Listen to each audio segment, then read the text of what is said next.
Assalamualaikum warahmatullahi wabarakatuh.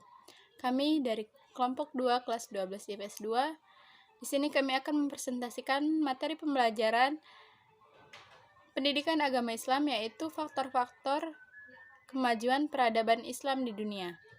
Baik, langsung saja kami akan mempresentasikannya satu persatu. Baik, di sini saya akan mempresentasikan perkembangan Islam di benua Asia.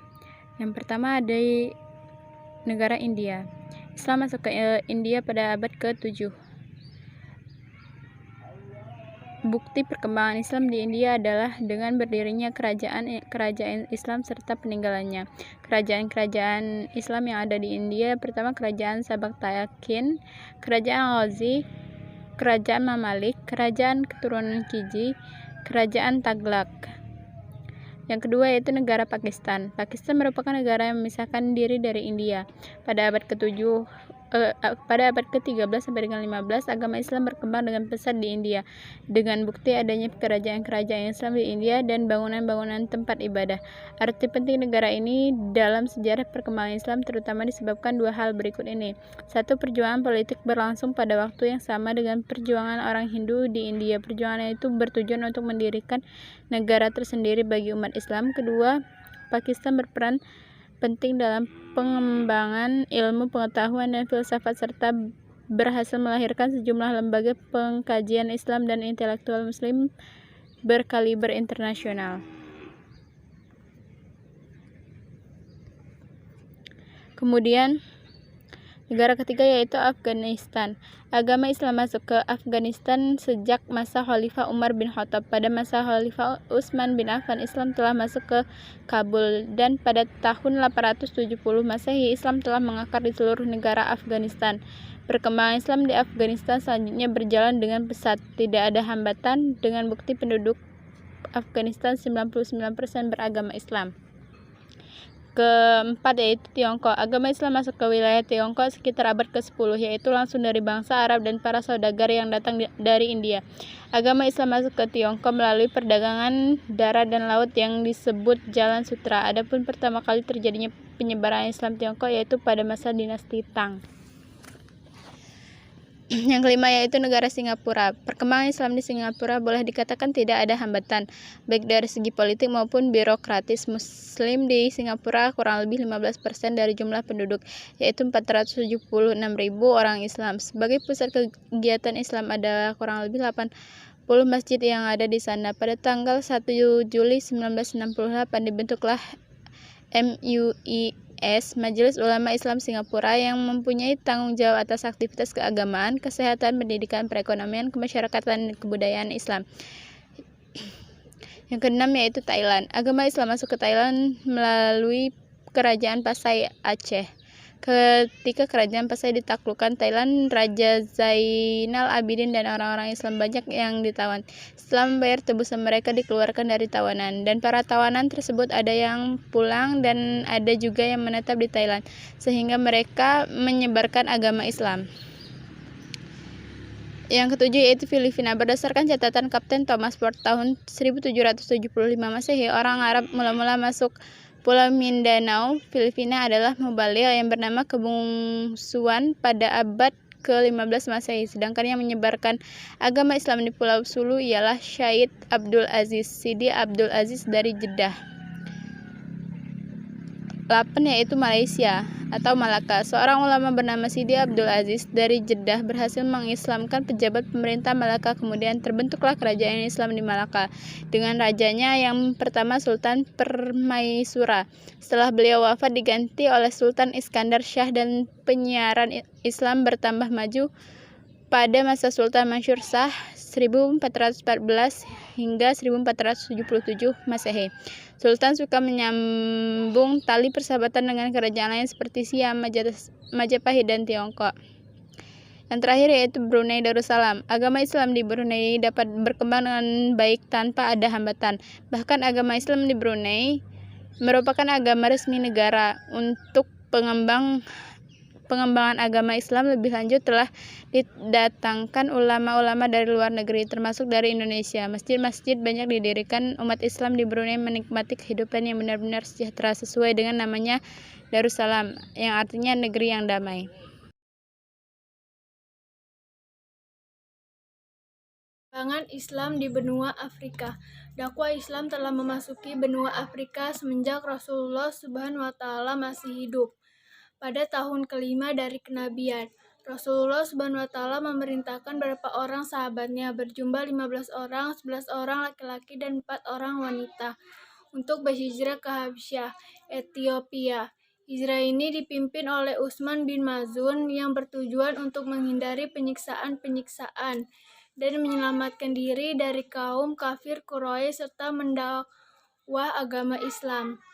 Selain itu, pada tahun ke-6 Hijrah, Nabi SAW mengutus sahabatnya Hatib bin Abi Balta'a untuk menyampaikan surat dakwah, seruan masuk Islam kepada Mukaukis, penguasa Mesir, gubernur Romawi Timur.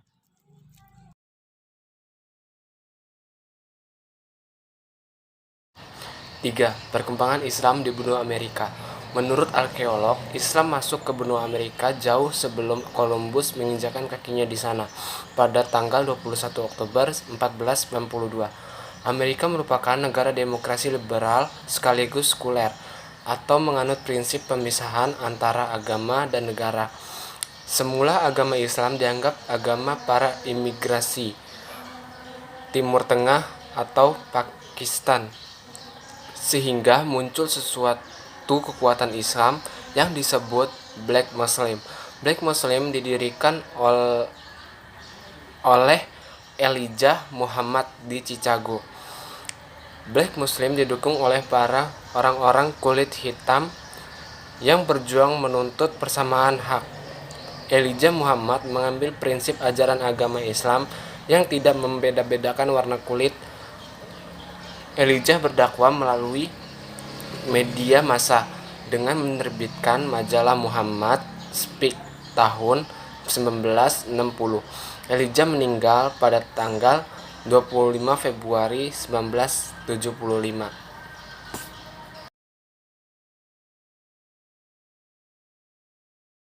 Assalamualaikum warahmatullahi wabarakatuh. Perkembangan Islam di benua Eropa. 1. Andalusia atau Spanyol. Sudah Islam tersebar luas, banyak masyarakat yang masuk Islam. Spanyol banyak melahirkan ilmuwan-ilmuwan terkemuka seperti Abdul Rabi, Ali bin Hazm, dan seorang ahli filsafat lainnya. Cuman agama Islam di Eropa memang cukup sulit dibandingkan dengan berdakwah di Asia dan Afrika. Masyarakatnya yang terlanjur sekuler. Namun karena kegiatan para mubalik berdakwah, sehingga Islam dapat berkembang baik dalam kualitas dan kuantitas. Pada tahun 1975 di Spanyol, para pemuda masuk Islam membentuk masyarakat Muslim di Cordova. Di sana terdapat madrasah Islam yang untuk digunakan belajar bahasa Arab, belajar tafsir, Al-Quran, dan lain-lain. Kedua, di negara Rusia. Rusia jatuh ke tangan Islam di bawah pimpinan Qutaibah bin Muslim. Beliau juga sekaligus berdakwah, dan Qutaibah itu berhasil menyebarluaskan agama Islam. Beliau juga berhasil mendirikan masjid besar di Bukhara yang bernama Jami Qutaibah. Pasca runtuhnya rezim Bolshevik yang anti agama pada 1991, umat Islam bangkit lagi. Ketiga, di negara Inggris. Mazhabis adalah tokoh yang sangat berjasa dalam penyebaran ilmu pengetahuan Islam. Perkembangan Islam dilakukan di tiap hari libur, Sabtu dan hari Ahad. Di pusat keturunan juga dibangun Masjid Agung yang diselesaikan pada tahun 1977 yang terletak di Regent's Park. Pemeluk agama Islam di sini juga selain dari bangsa Inggrisnya itu ada dari bangsa-bangsa lain seperti Turki, dari Mesir, Yaman, Malaysia, dan lain-lain. Islam di Australia pertama kali datang yaitu dari para pedagang yang berasal dari Makassar yang mayoritas adalah pemeluk agama Islam. Nah, kemudian mereka datang itu pada tahun 1700-an. dan pertama kali datang di Australia bagian utara. Dan pertama kali suku yang memeluk agama Islam yaitu suku Aborigin, kebanyakan dari suku Aborigin, karena mereka bertempat di wilayah bagian utara Australia. Nah, kenapa Islam dapat diterima dengan baik di suku Aborigin, khususnya wilayah utara Australia? Ya karena mereka datang dengan baik-baik, para pedagang tersebut, maka dari itu bisa diterima dengan baik. Nah, total sekarang umat Islam yang memeluk agama Islam di Australia mencapai 500.000 orang atau 3% dari total seluruh penduduk Australia. Mungkin itu yang bisa saya sampaikan. Terima kasih. Baik, di sini saya akan menjelaskan masa kemajuan peradaban Islam di dunia. Yang pertama yaitu perkembangan intelektual. Pertama di bidang filsafat. Minat terhadap filsafat dan ilmu pengetahuan mulai dikembangkan pada abad ke-9 selama pemerintahan penguasa Bani Umayyah yang kelima. Bidang kedua yaitu bidang kedokteran. Bidang kedokteran mengalami kemajuan yang luar biasa. Banyak pakar kedokteran terlahir di berbagai wilayah Islam. Seperti contohnya Ibnu Sina adalah tokoh paling terkemuka di bidang kedokteran. Di samping sebagai filsuf, beliau mewariskan sekitar 267 judul buku.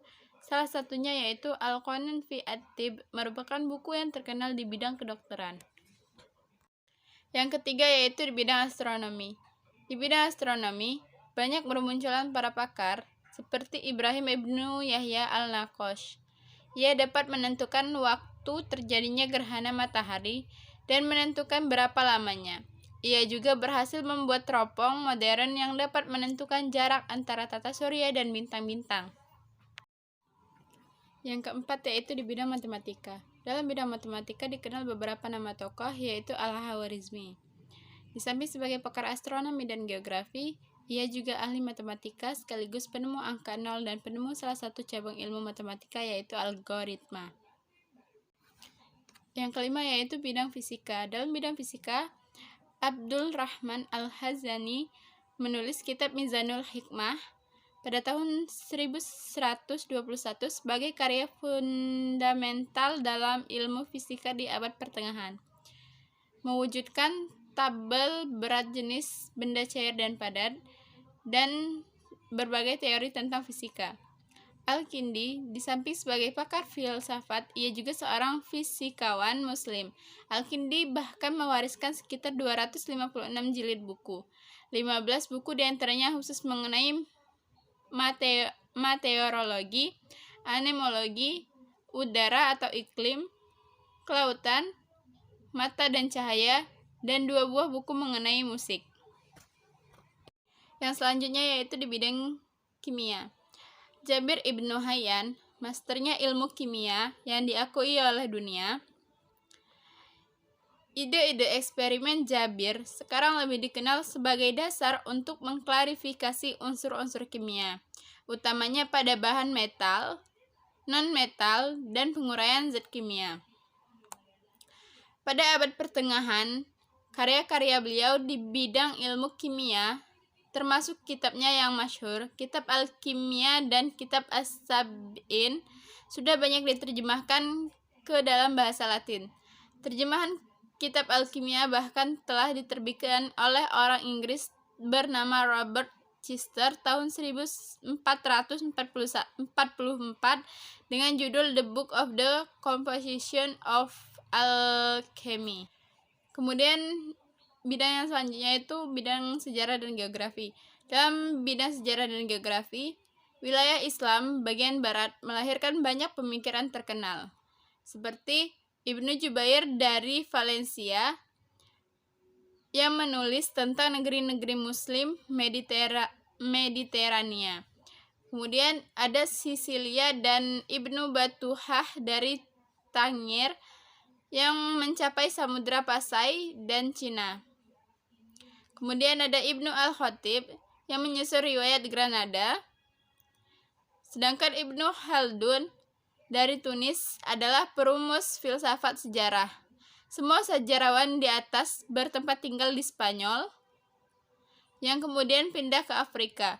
Tokoh-tokoh sejarah yang lain diantaranya yaitu Ibnu Qutaibah, Muhammad Ibnu Ishaq, Ibnu Yasar, dan At-Tabari.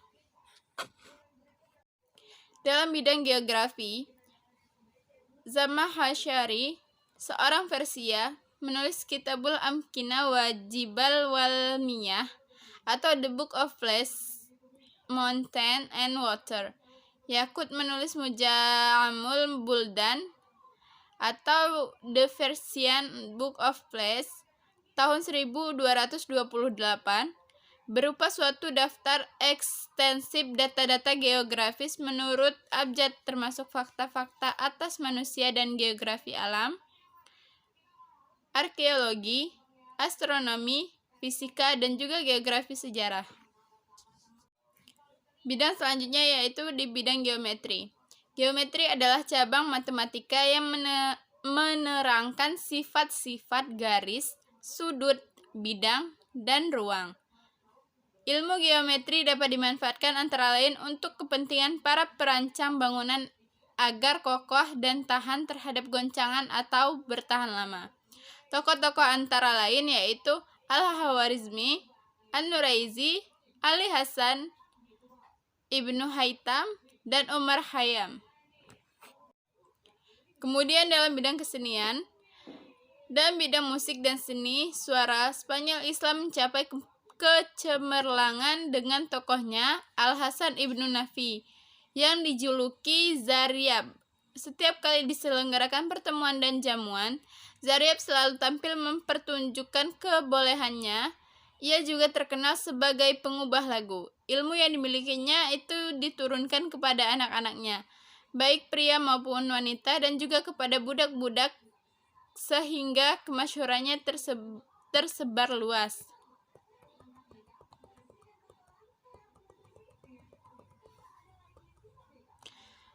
Musik Muslim juga disebarluaskan ke seluruh benua Eropa oleh para penyanyi pengembara yang ada di periode pertengahan ini, memperkenalkan banyak instrumen dan elemen-elemen musik Islami.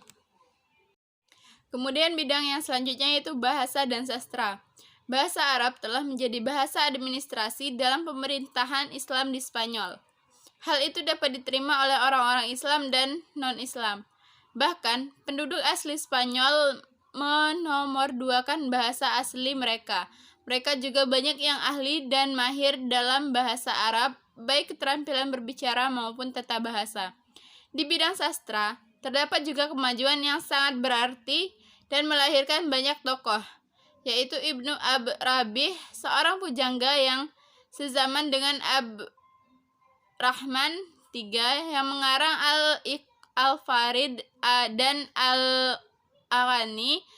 Ali bin Hazm yang terkenal dengan nama Ibnu Hazm juga menulis sebuah antologi syair cinta terjudul Tauq al-Hamamah. Yang selanjutnya yaitu bidang keperpustakaan. Keberadaan perpustaka dengan sejumlah besar bukunya merupakan salah satu di antara sekian sarana penunjang kependidikan yang menjadi pusat perhatian dari ilmuwan. Sebagai contohnya, perpustakaan Al-Hakam yang jumlah bukunya mencapai 400.000 buah. Di samping itu, bursa buku adalah kegiatan yang sering ditemui di dunia Islam, terutama Baghdad dan Cordova. Suatu kondisi logis dari sebuah masyarakat intelek yang memusatkan perhatian kepada pengkajian-pengkajian ilmiah. Bidang selanjutnya yaitu di bidang fikih. Fikih merupakan bagian dari ilmu-ilmu keislaman yang terkait dengan hukum syariat. Seiring dengan tingginya komitmen terhadap hukum, maka fikih mengalami kemajuan yang pesat, dengan ditandai dengan lahirnya ulama-ulama besar di bidang hukum Islam dan para imam mazhab. Di antara tokoh fikih yang terkenal dalam 4 imam pendiri mazhab fikih yaitu Abu Hanifah, pendiri mazhab Hanafi, Malik bin Anas, pendiri mazhab Maliki, Imam Syafi'i, pendiri mazhab Syafi'i, dan Ahmad bin Hambal, pendiri mazhab Hambali. Di samping itu masih banyak tokoh-tokoh para fikih yang lainnya seperti Abu Bakar Ibnu Al-Qutiyah, Munzir Ibnu Sa'id Al-Baluti, Ibnu Hazm, dan lain-lain yang terkenal. Bidang yang terakhir yaitu bidang tasawuf. Di samping pada aspek hukum syariat, aspek spiritual juga mengalami kemajuan. Tasawuf merupakan bagian dari aspek keagamaan dalam Islam yang menyentuh sisi ruhiyah atau spiritual. Tokoh tasawuf diantaranya adalah Rabiah Al-Dawiyah, Al-Halaj atau Abdul Muqit Al-bin Mansur Al-Halaj, kemudian Al-Ghazali, Abdul Farid Zunun Al-Misri, dan Abu Yazid Al-Bustami.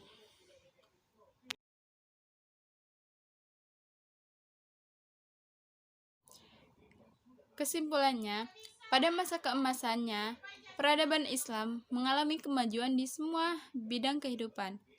Di bidang sains dan keagamaan misalnya, hampir semua disiplin keilmuan mengalami kemajuan, seperti filsafat, kedokteran, astronomi, matematika, fisika, kimia, sejarah, geografi, geometri, kesenian, bahasa dan sastra, kepustakaan, fikih, tasawuf, dan bidang lainnya. Pada setiap disiplin keilmuan tersebut terlahir banyak pakar. Banyak di antaranya bukan hanya pakar di satu bidang saja, melainkan juga ahli di berbagai bidang keahlian. Para ilmuwan tersebut banyak memberikan sumbangan nyata dalam mempelopori kebangkitan dan pencerahan dunia, terutama Eropa dan sekitarnya. Banyak tokoh dan ahli sejarah dari kalangan mereka yang secara jujur mengakui besarnya peran peradaban umat Islam terhadap dunia barat. Di antara ilmuwan Islam yang dimaksud adalah Al-Kindi, Al-Farabi, Al-Batani, Ibnu Sina, Ibnu Rushd, Ibnu Battutah, Jabir Ibnu Hayyan, Umar Khayyam, Ibnu Nafis, dan lain-lain. Para ilmuwan Islam tersebut juga banyak meninggalkan bukti fisik karya mereka, baik dalam bentuk arsitektur, bangunan, ataupun yang lain. Masjid Cordoba, contohnya, dan juga Masjid Sultan Ahmed, Universitas Al-Azhar, Makam Taj Mahal, Observatorium Marga, dan Museum Hagia Sophia adalah sedikit dari sekian banyak bukti kejayaan peradaban Islam di masa lalu. Hal penting bagi kita setelah mempelajari semua fakta sejarah peradaban umat Islam di masa lalu, yaitu menganalisis faktor pendukung kemajuan dan kemunduran, adalah mengambil ibrah atau pelajaran agar kita dapat mengulang kembali masa kejayaan tersebut dan mengantisipasi faktor yang menyebabkan kemunduran Islam. Baik, itulah materi yang dapat kami sampaikan. Apabila ada kesalahan kata kami mohon maaf, kepada Allah kami mohon ampun. Kami akhiri wabillahi taufiq wal hidayah. Wassalamualaikum warahmatullahi wabarakatuh.